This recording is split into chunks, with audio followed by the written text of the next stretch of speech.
ଛବିଶରେ 488 ବର୍ଗ ଅଧ୍ୟାପକ ଓ କର୍ମଚାରୀ ସଂଘର ଆନ୍ଦୋଳନ। हेलो व्यूअर्स नमस्कार मु कैलाश स्वागत करुच्ची PK7894 यूट्यूब चैनल। प्रथम थर पर आम चैनल को विजिट कर लाइक शेयर सब्सक्राइब करेंगे, पाखर बेल आइकन देवे ऑल नोटिफिकेशन ऑन करेंगे जहाँफल नुआ नुआ वीडियो पाइपर।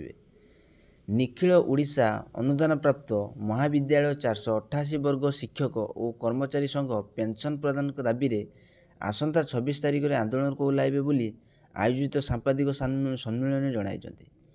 संघर सभापति मानस पुरोहित कहते 488 वर्ग महिला महाविद्यालय कार्यरत 2009 ग्रांड इन एड नियम अनुदान पाउथिबा अध्यापक और कर्मचारी संघ 25 रु 30 वर्ष कार्य करिया परे मध्य एपर्यंत सरकार चाकरी शर्तावली तथा पेंशन व्यवस्था करना। यही परिप्रेक्षी में वर्ष वर्षर अभिज्ञता थिबा लोकों को अपेक्षा करी 8 वर्ष चाकरी करुवा लोकों को महाविद्यालय अध्यक्ष कराई। यही समस्या नहीं जारी रहिले आमको विभ्राट उभुजुची बोली श्री पुरोहित कहते।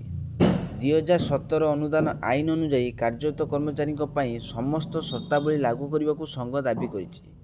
दाबी पूरण नहेले आसंता 26 रे संघ लोयर पीएमजी आंदोलन ओह्लाइबे बोली चेतावनी देइछन्ति। आशा करी वीडियो भल लगे लाइक शेयर सब्सक्राइब करी बेल आइकन